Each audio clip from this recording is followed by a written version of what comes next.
I'd like to take this opportunity to welcome you. Please come back on Sunday at one of either our early service or our second service so we get to know you a little better. I'm going to jump right in. We've been studying Jesus in the Old Testament.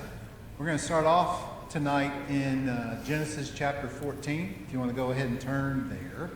And while you're turning there, this was left on the podium, so this is an announcement for the Young at Heart Lunch and Learn. So our next Young at Heart event will be on Wednesday, March 15th at 11:30 in the fellowship room to enjoy a potluck lunch and a learning event. Peggy Cole, our own Peggy Cole, who has been with the Better Business Bureau for 25 years, will be providing you all an overview of the Better Business Bureau and the services they offer and discussing the local and national scams.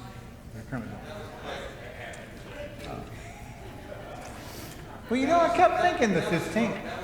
Well, you know, I'm on vacation this week, so I don't even know what day it is. All right. So while you're turning to Genesis 14, I looked at my notes last week, and I feel like I was kind of all over the place. So I apologize for that. And tonight we're going to be laser focused. So Genesis chapter 14, we're going to start with verse 17. After his return from the defeat of Chedorlaomer and the kings who were with him, the king of Sodom went out to meet him, to him being Abram, at the valley of Shaveh, that is, the king's valley. And Melchizedek, king of Salem, brought out bread and wine. He was a priest of God Most High, and he blessed him and said, "Blessed be Abram by God Most High, possessor of heaven and earth, and blessed be God Most High, who has delivered your enemies into your hand." So Abram gave him a tenth of everything, and the king of Sodom said to Abraham, "Give me the persons, but take the goods for yourself." But Abram said to the king of Sodom, "I have lifted my hand to the Lord, God Most High, possessor of heaven and earth, that I would not take a thread or a sandal strap or anything that is yours, lest you say, I have made Abram rich. I will take nothing but what the young men have eaten, and the share of the men who went with me. Let Anar, Eshcol, and Mamre take their share." All right, so maybe the story's familiar. If we go back to verse 1, what we see is the northern kings, met the kings of Sodom and Gomorrah in battle and defeated them and took Lot and all the people prisoner, took a lot of possessions, and then they headed back north. Someone escaped. Went to Hebron, told Abraham, and Abram took 318 of his trained personal force, and they caught up with them, chased them as far as Gad, and then caught them and captured the kings, got Lot and the people back and all the possessions, and then headed back to Sodom and Gomorrah and Hebron. And along the way, we read in verse 17 this encounter with this Melchizedek, right? And so when we first read it, we may not think much about it, but it's really quite an odd meeting, right? Most Canaanite kings, they worshipped gods who lived in whatever city they lived in, or perhaps the gods that resided in those lands. You really didn't see any Canaanite kings who worshipped the one true God, right? So we have this Melchizedek, king of Salem, who says he worshiped God and that he was also a priest. A couple things about this city of Salem. Salem is actually the Hebrew word for peace. So you could say that Melchizedek was the king of peace. The other thing is that if you're unfamiliar with Salem, that's because its name was changed to Jerusalem later in the Old Testament. So what we really see is this character, this Melchizedek. Not only is he a priest and a king, but he's a king of the city of Jerusalem. Okay? So we kind of see this with Abraham, and it kind of starts this question of, okay, who is this person and how does it affect what we see later on? So let's go to Psalms. So now we're going to spend the rest of our time in Psalms 110. So if you want to start turning to Psalms 110, this is what we often refer to as a royal psalm. And what is a royal psalm? So royal psalms are those psalms that deal with the monarchy, either David or Solomon, Jesus, as we talked about last week, and some are messianic, right? So some are prophecies directly about Jesus. The New Testament identifies both Psalms chapter 2 and then Psalms 110 as being messianic psalms, foretelling about Jesus, right?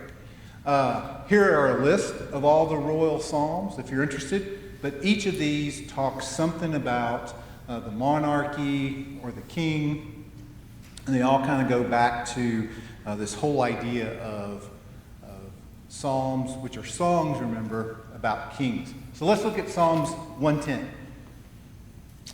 The Lord says to my Lord, "Set at my right hand until I make your enemies your footstool." The Lord sends forth from Zion your mighty scepter. Rule in the midst of your enemies. Your people will offer themselves freely on the day of your power in holy garments. From the womb of the morning, the dew of your youth will be yours. The Lord has sworn and will not change his mind. You are a priest forever after the order of Melchizedek. The Lord is at your right hand. He will shatter kings on the day of his wrath. He will execute judgment among the nations, filling them with corpses. He will shatter chiefs over the wide area. He will drink from the brook by the way. Therefore he lift up his head. All right, so let's talk a little bit about Psalms 110. If you remember back a couple weeks ago when we looked at Psalms 22, that's the psalm where David said, my God, why have you forsaken me? And we compared that to the cross. We made the comment that when we look at Psalms 22, was David doing a prophecy about Jesus? Or was there something going on in David's life that through inspiration, the way he wrote Psalms 22, it reflected both what was going on in his life as well as a foretelling or a prophecy about Jesus? And if you remember, my opinion is it was the latter, that David was going through a difficult time, and so the psalm was written so that it would reflect both what David was going through as well as what Jesus would go through. However, when we look at Psalms 10, what we see in Psalms 10, that it's quite different, right? Who were in the Old Testament with the Israelites, what tribe were the priests? What tribe did priests belong to? The Levite, right? What tribe was David? He was a tribe of Judah. So David couldn't have been a priest. Not only could he not have been a priest because he was the tribe of Judah, but he was the king. And the kings, even if they were a tribe of Levi, which they didn't happen, they wouldn't be able to be a priest. So David is not talking about a priest, nor could he be a priest. So in this case, Psalms 110 is pure prophecy, right? And we talked about that Jesus was seen in the Old Testament by direct prophecy, through promises, or through a pattern, through an example. But when we look at Psalms 110, we see this is going to be a pure prophecy about Jesus. So let's kind of break this out. So when we first read verses 1 through 2, we see these two things. It says, my Lord says, the Lord says to my Lord. Now I put the Hebrew word in parentheses. The first one we should all recognize, right? That's the Hebrew word Yahweh. And so we see that. English translations, when they translated or created the English translation, if the Hebrew word was Yahweh, they always capitalized it. So if you look at your text, if you look at your Bible, you'll see that first Lord be all in caps. And that simply lets you know that this Hebrew word is Yahweh. So this Lord is talking about God. The second word, and I'm not going to try to pronounce Hebrew, but that second word in that Lord, the Hebrew word actually means someone who's just a master. Okay? Your version, that may be capitalized or it may not be capitalized. A lot of the English versions, since in the New Testament tells us that that Lord in Psalms 110 is Jesus Christ. So a lot of English translations go ahead and capitalize that second word. But when David wrote it, and when the Israelites read that psalm, it was lower. It would have been lowercase because they didn't have the luxury of seeing what was done in the New Testament. So I'm sure when they read this, they really tried to understand exactly who it was that he was talking to, right? And so, as I said, that first one, Yahweh, English translations will always capitalize that as Lord. And then because the New Testament identifies that second one as Jesus Christ, they capitalize it. So you have God speaking to Jesus Christ, right? If we look at that in Psalms verses 1 and 2. Then what you'll notice, it says that he's going to rule with his mighty scepter, right? So who yields a scepter? Well, it's going to be a king, right? So not only is this a prophecy about Jesus, but it's talking about a future king who's going to rule. And we kind of talked about that last week, about Jesus being that forever king. And since David, right, we talked about that God had made David a promise that David would be the descendant of someone and that kingdom would rule forever. Since David's offspring would rule forever, then we know that this king that's being spoke of had to be a descendant of David, right? And these are all the things that if you were a good Jew, and you follow scriptures, you would recognize that that descendant was coming from David. If we go back to our very first week in class, we talked about how Luke painstakingly takes and traces Jesus' lineage all the way back through David into Adam, right? And so we wind up seeing that. Also notice that David calls him my Lord, and I did a lowercase because that's how it would have appeared to the Hebrews and Jews reading this, meaning that he is David's Lord and Master, that he will be greater than David. And so this starts bringing some questions out that we're actually going to get answers to in the New Testament. And one of those questions was, how can one of David's descendants be greater than King David himself, right? So there's these questions that are rolling around as we read this. And then notice in that first verse, it also talks about a footstool. And so what does this mean with a footstool?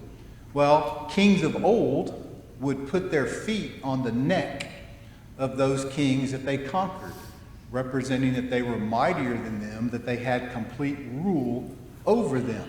So we read about this king. Not only is he going to have this mighty scepter, but he's going to be a powerful king because he's going to have all the other kings of the earth be his footstool. But where is God's throne, right? His throne is in heaven. And so as we read this, how can David's descendant, or one of David's descendants, sit on God's right hand in heaven, right? So these are questions as we read this prophecy that we'll see answers when we move to the New Testament. So let's go back to this mighty scepter.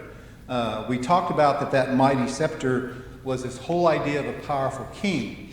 But notice in that verse, it says, it mentions Zion, right? And so you guys probably all familiar with the song we sing, right? On Zion's glorious summit stood. But where exactly is Zion? Zion is actually the name of the hill that Jerusalem sits on. So Jerusalem sits on a hilltop, quite high, and it oversees the valley. And what you'll notice is that hill is called Zion. So in verse 2 it says, "The Lord sends forth from Zion your mighty scepter." So whatever this king that's being prophesied about, being talked about in Psalms 110, he's going to be a mighty king, but he's also going to rule from Jerusalem. Just like Melchizedek did, and just like David did as well, right? That this Zion is referring to the hill on Jerusalem that Jerusalem sits. Notice in verse 2 it says that you're going to rule in the midst of your enemies. So even though you have these enemies, you are going to rule over them, right? You're going to have that power to rule over those enemies. So it's really talking about, and we're kind of going through this so you get an idea of the power, the majesty, the complete king that's being prophesied here in Psalms 110. So let's look at verse 3. So verse 3 tells us that your people will offer themselves freely on the day of your power in holy garments. From the womb of the morning, the dew of your youth will be yours. So first thing you notice when we read that verse, right, is this whole idea of offer freely. If we look at that Hebrew, it could actually be translated as free will offering, or as a free will offering. So if you were in Mark's class last quarter about the sacrificial system, he probably talked about this whole idea of free will offerings where people gave freely because of their love of God. They made this offering. So here we see that this king who will rule in Jerusalem, his people, his subjects, will freely offer him. He's not going to be a king who's like a tyrant. He's not going to be a king that's going to be like a dictator. Rather, his people will love him and will make free will offerings to them as well when we read that. Also notice that it says that they'll wear holy garments. You know, I don't know if you guys seen any pictures, right, but when we look or when they talk about the priests in the Old Testament, they were given special garments, right? They wore special garments and these holy garments. So I'll show my age a little bit. But, you know, I always think about Raiders of the Lost Ark, because I show my age because I actually went to the theater to see Raiders of the Lost Ark. But, you know, there's that scene in Raiders of the Lost Ark when they go to open up the Ark, and Belloc and them kind of dress up in these, you know, expensive-looking robes and things like that, right? So the people, when they saw these or hear this idea of the holy garment, they would probably think about what the priest wore. But there'll be a little bit of confusion there, because only the priest of Levi were allowed to wear the holy garments. And so now what this prophecy is saying is that these people that belong to this kingdom where this king rules, they will love the king, they will make these free will offerings to the king, and they'll be wearing holy garments, just like the priests do. And so I'm sure that the people, the Jews who are reading this, were like, well, why are the king's people wearing holy garments like the priest wore? And so as we read this prophecy, you see more and more kind of build up. Let's look at verse 4. It says, the Lord has sworn and will not change his mind. You are a priest forever after the order of Melchizedek. So we've been talking about him being a king. Then we hit verse 4 and we find not only is he a king, but he's also going to be a priest, right? And so what we see is that Moses, if we go back, right? Moses, through the law, established the priests were from the tribe of Levi, descended from Aaron. Okay, that's the way it's been. Well, suddenly now, in Psalms 110, David's from the tribe of Judah, and this verse describes a different priesthood, because now you're going to have this person, this king, is going to be a priest, but he's not going to be of the tribe of Levi. And so I'm sure they started asking, why is there a need for a different priesthood? Okay, so these questions come. Let's look at verses 5 and 6. The Lord is at your right hand, and he will shatter kings in the day of his wrath.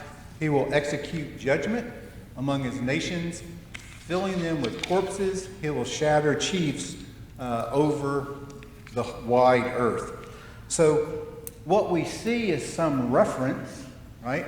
Some reference to some day of judgment. Well, what is that day of judgment, right? What is it that's being talked about when you have this prophecy? And so we start seeing these questions, and then let's look at verse 7. He will drink from the brook by the way, therefore he will lift up his head. Now, I think most of y'all know my degrees in in geography. So for me, this is quite interesting because it rains in Jerusalem only 45 days out of the year. They get rain, okay? And of that rain, their yearly average is a little over 3.5 inches. So what that means is in Jerusalem, as well as most of Israel, water doesn't come from brooks. Water doesn't come from streams. Water comes from wells. If we think about all the stories we hear in the Old Testament, and even in the New Testament, how much stuff happened at a well, right? That's where they get their water from. So this whole idea of having water or having someone drink from a brook, it gives the illustration of God's blessing, right? That God blessed through rain to actually have a brook that ran and someone could drink from it, right? It's not the normal occurrence. And then also notice that second part, a couple ways it says that he's drinking by the brook because he's of the way. I did not make a Mandalorian reference for anybody who likes the Mandalorian, but this is the way. But basically it means that God had put him to do something. God had sent him to do something, and he did it. And then the last reference was this whole idea of lifting up his head. How many times in the Bible when we talk about lifting up your head, what does that mean? It means some type of exaltation. It means that the king is exalted. Let's look at Psalms 3:3, which is a psalm we're all familiar with, right? But you, O Lord, are a shield about me, my glory, and the lifter of my head.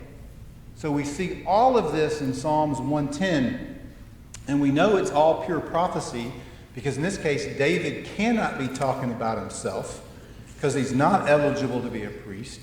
And so we see all of this foretelling something that's occurring in the future. If we go to the New Testament, Psalms 110 occurs 10 times. We see Psalms 110 referenced 10 times in the New Testament, more than any other psalm that we have, right? Matthew, Acts, 1 Corinthians, Colossians, a lot in Hebrews, which we're going to discuss, and then also in 1 Peter 3:22. But it's one of those, it's the most referenced psalm in all of the New Testament.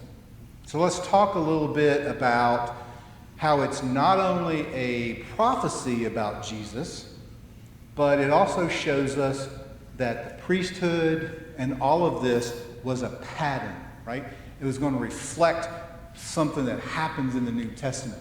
So let's talk a little bit about the sacrificial system. Mark, I'm glad Mark's not here tonight because I'm kind of going to bullet down in like 3 bullets, and he spent a quarter on it. But let's kind of hit some of the highlights, right? So the Israelites, they had this priesthood and this sacrificial system that taught that they needed holiness and righteousness to approach God, right? But if you remember, the common person couldn't approach God, right? You went to the temple and you had that most holy place, and only the high priest was able to go into the most holy place. So even though the priests taught people how to be righteous, they would make sacrifices, they'd place their hand on the head of those sacrifices. Even though the people would do those things, they were still not at a point where they could enter into the most holy place, right? And when they sinned, an animal was sacrificed, the priest took the blood, sprinkled it on the altar, and then burned the body. But the way to the most holy place was blocked by a curtain, right? So the normal person, when they made that sacrifice, they were kept from going into the holy place by this curtain that blocked them off. And only the high priest could go into that most holy place. So what were the roles of the priests that we see in the Old Testament? And so I kind of boiled it down to 3. So there are really 3 main roles or 3 main things those priests did. The first thing that they were tasked to do was to instruct the people in holiness, how to be righteous, how to be holy. Remember, they had all the rules, right, about holiness and keeping yourself clean, things like that. The second thing, and this goes back to that sacrificial system, is they interceded with God on behalf of the people. The people could not go into the most holy place, and so the priest would intercede for them. The priest would go into the most holy place on their behalf. And then the last thing is they would offer the sacrifices for the people. So if we look at, I know we've got a lot, the priests had a lot of duties, but if we look, these are the three main ones, right? Instruct the people in holiness, intercede on their behalf, and then offer sacrifices on their behalf. So let's look and see how they did, right? If we looked at 2 Kings 16 verses, I'm not going to read 2 Kings 16, 10 through 16. If you go back and you read that story, what you'll notice is Isaiah watched a priest who placed in God's temple, right, an idol, and then an altar to an idol, and made a sacrifice to that false god in God's temple, right? If we go to Hosea 4:6, Hosea says, "My people are destroyed for the lack of knowledge. Because you have rejected knowledge, I reject you from being a priest to me. And since you have forgotten the law of your God, I also will forget your children." So Hosea in this verse is talking directly to the priests. He's saying, you guys have failed in passing on that knowledge to the people, that you were told to instruct them in righteousness. But you've actually forgotten the law. If we look at Micah 3:11, it says, "Its priests teach for a price, its prophets practice divination for money, yet they lean on the Lord and say, 'Is not the Lord in the midst of us? No disaster shall come upon us.'" So Micah is talking about how the priests, right? The priest will give that instruction, will give those steps of righteousness, but you're going to have to pay for it. And how prophets will give you a prophecy, but you got to pay for it. And the whole time they're saying nothing's going to happen to us because we're God's chosen people, right? So Micah talks about just how far the priests have gone and corrupted themselves. Look at Ezekiel 22, verse 26. "Her priests have done violence to my law and have profaned my holy things. They have made no distinction between the holy and the common. Neither have they taught the difference between the unclean and the clean. They have disregarded my Sabbaths, so that I am profane among them." Imagine, right? These are the people who are charged with teaching righteousness to the people, interceding for the people, making sacrifices for the people. And they've reached a point to where they don't even know the difference between what's holy, what's common, what's clean, and unclean. And then finally, Jeremiah 2:8. "The priests did not say, 'Where is the Lord?' Those who handle the law did not know me. The shepherds transgressed against me. The prophets prophesied by Baal and went after things that do not profit." So as we start seeing all the things going on in Israel, the divided kingdom being carried off, we see the human priesthood, this priesthood established through Aaron's descendants and tribe of Levi, getting to a point where they're not really doing the things that they're supposed to do. So where am I going with this? So we had the priest did instruction, we had the priest interceding, and we had the priest that make sacrifices. All of that, the whole priesthood that we see in the Old Testament, it is a pattern to what Jesus Christ is going to fulfill in the New Testament, right? Jesus instructs.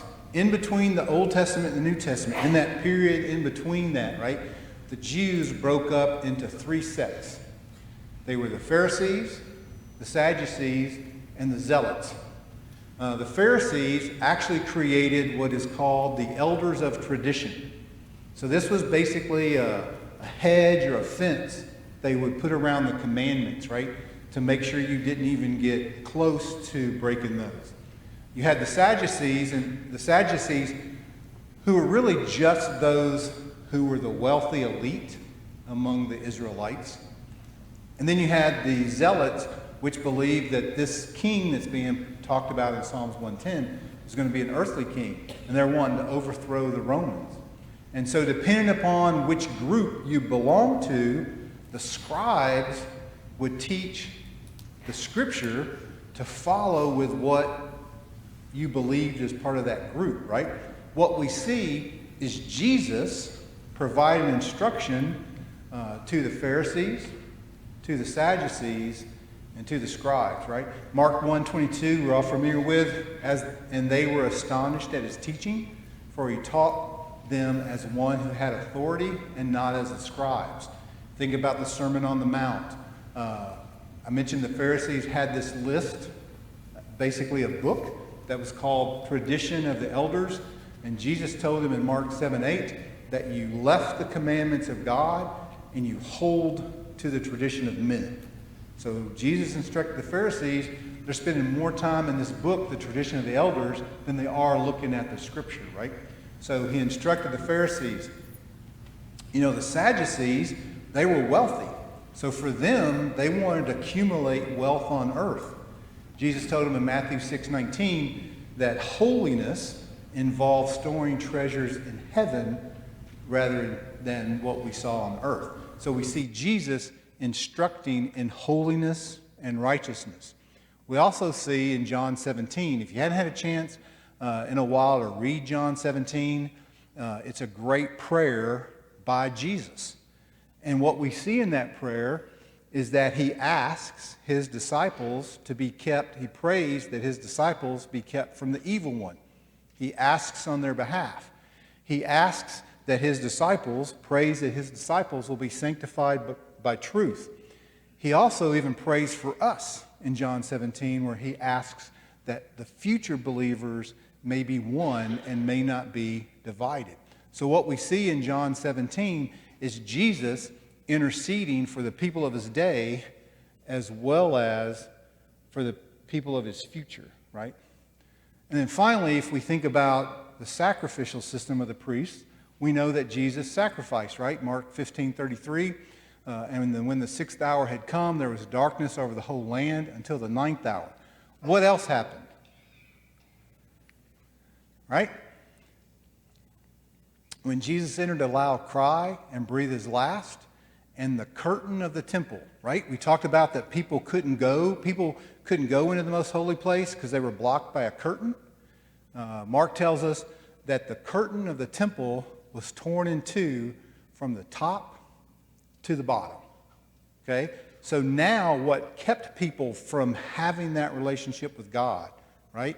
That curtain is now been ripped in two. So what we see is Jesus, right? Jesus fulfilled all the major roles of the priests that we see from Levi.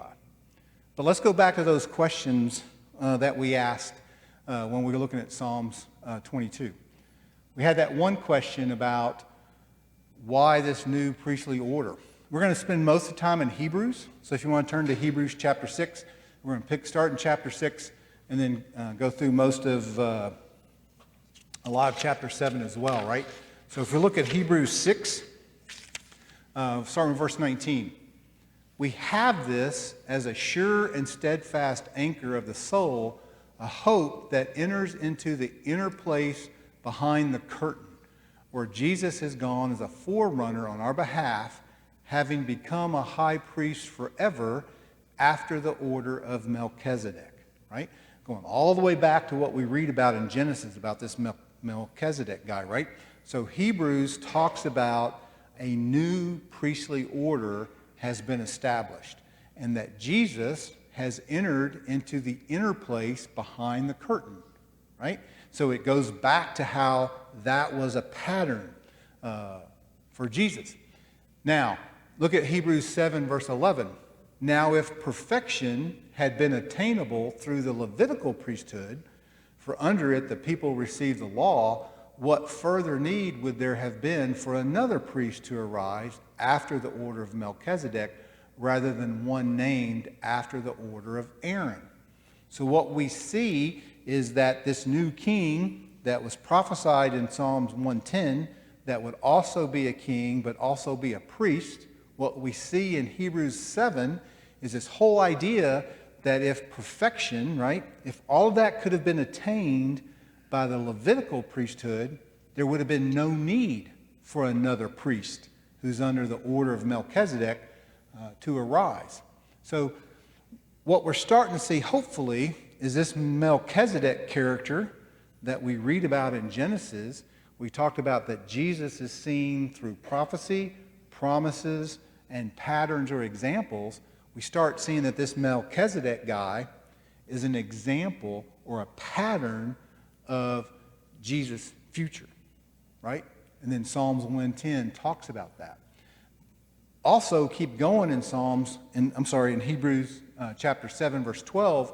For when there is a change in the priesthood, there is necessarily a change in the law as well, right?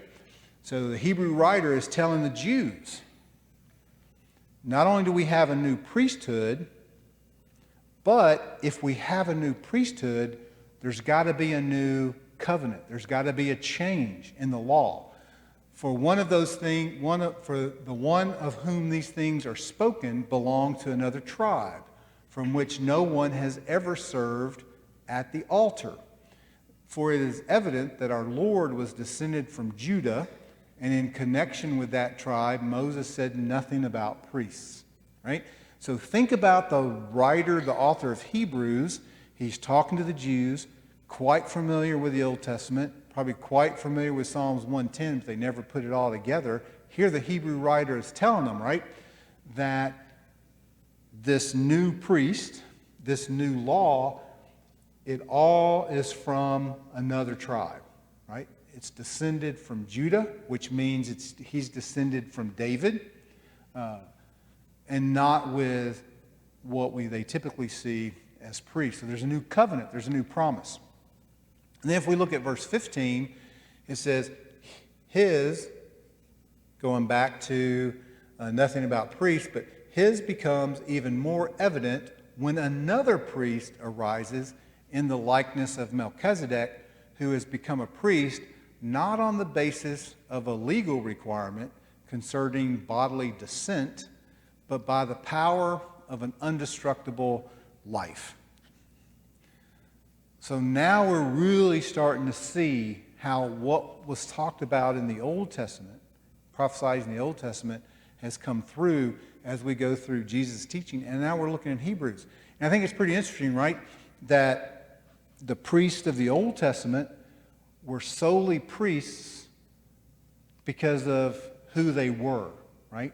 What tribe they belonged to, that they were a descendant of Aaron. And then what we see here is that Jesus is a priest because of the power of an indestructible life. Think about the priesthood in the Old Testament, right? You'd have a priest, they would pass, and you get a new priest. And then they would pass, and you get a new priest. And so the whole concept wasn't sustainable, right? You couldn't have someone, depending on how old the priest was, how old you were, he might make an offering for you when you're, in your 20s, but by the time you hit your 30s or 40s, it may be a whole new priest. There was no continuity. So what the Hebrew writers are saying is that he is not only a better king, he's also a better priest because he's a priest forever, right? He's not limited to an indestructible life because he overcame death. But then he also goes to say, in verse 18, for on the other hand, a former commandment is set aside because of its weakness and uselessness, for the law made nothing perfect, but on the other hand, a better hope is introduced through which we draw near to God. So he's making this whole argument that goes all the way back to the prophecy in the Old Testament that commandment is useless because that law made nothing perfect. It was a foreshadowing to show how limited that was to this better hope through which we draw near to God. But not only is it a better hope, it's also a better promise. It's a better covenant. This makes Jesus the guarantor of a better covenant. The former priests were many in number. because they were prevented by death from continuing in office. But he holds the priesthood permanently because he continues forever. Consequently, he is able to save to the uttermost those who draw near to God through him, since he always lives to make intercession for them. Kind of goes back to what I mentioned earlier, right? Is these priests could only make intercession for you while they were alive. Then it was a new priest. Jesus forever makes intercession for us. So not only do we have that better hope, we also have that better covenant. And then the last thing that we read in Hebrews in verse 26 is we have a better priest. For it was indeed fitting that we should have such a high priest, holy, innocent, unstained, separated from sinners, and exalted above the heavens. He has no need, like those high priests, to offer sacrifices daily, first for his own sins and then for those of the people, since he did this once for all when he offered him up himself. For the law appoints men in their weakness as high priests, but the word of the oath, which came later than the law, appoints a son who has been made perfect forever. So we see that Jesus, prophesied in 1:10, is a better priest, right? Remember how we talked about, or we saw all those verses in the Old Testament that talked about how the priests had been corrupted?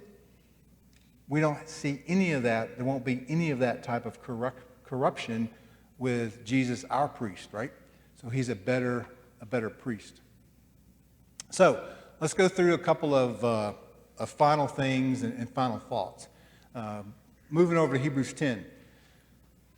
Therefore, brothers, since we have confidence to enter the holy places by the blood of Jesus, by the new and living way that he opened for us through the curtain, that is through his flesh, and since we have a great priest over the house of God, let us draw near with a true heart in full assurance of faith, with our hearts sprinkled clean from an evil conscience and our bodies washed in pure water.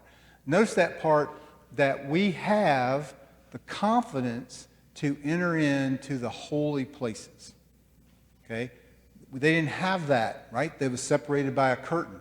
But we have the confidence to go into those holy places.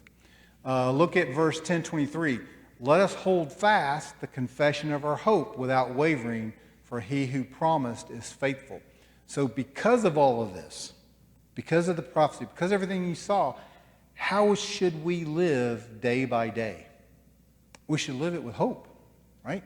And our hope shouldn't waver, because now we are able to go to God and go into those holy places. And then verse 24. And let us consider how to stir up one another to love and good works, not neglecting the meeting together as the habit of some, but encouraging one another, all the more as you see the day drawing near. My grandmother, she would always say, don't you go stirring up no trouble. Okay? I love this verse because we're not to stir up trouble, but we're to stir one another up. I love Brandon and Andrew's action steps because they're stirring the pot, right? They're making us or giving us something that we've got to get up and do. And so when we look at that verse, right? When we look at that verse, the two things that I think about are we stirring each other up, right? Are we encouraging one another? Are we stirring the pot, right? You know, when you stir the pot, everything gets mixed in. Are we stirring the pot? The other one is neglecting meeting together. When we don't come, or when someone doesn't come to assembly, when someone doesn't come to Bible study, when someone didn't come to the connect groups, they are missing the opportunity to stir up somebody or to be stirred. Okay? And I think that's a great way or great thing to think about of how we encourage each other. And so we see, starting in Genesis, where we got Melchizedek, we move to Psalms, then we move to the Gospels, then we kind of close out with Hebrews that ties all this together, right? That Jesus was seen in that Old Testament. We have this character called Melchizedek, and we're like, well, who is this guy if we're reading through in Genesis? We see him mentioned in Psalms. We see him mentioned multiple times in the New Testament.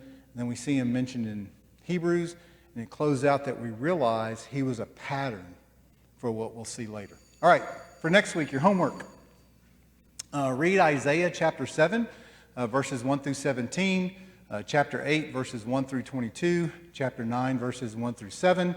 Kind of write out what stands out to you and why. Extra credit, although it won't get you any other points. But if you want to, go ahead and maybe go back and review Ahaz's actions and character and read 2 Kings 16 and then 2 Chronicles chapter 28 to kind of understand a little better of who we're reading about in those books within Isaiah. All right. Thank you very much. I hope you have a good week. I hope I stay a little more focused and didn't go down too many rabbit holes like last week. But y'all have a good rest of the week.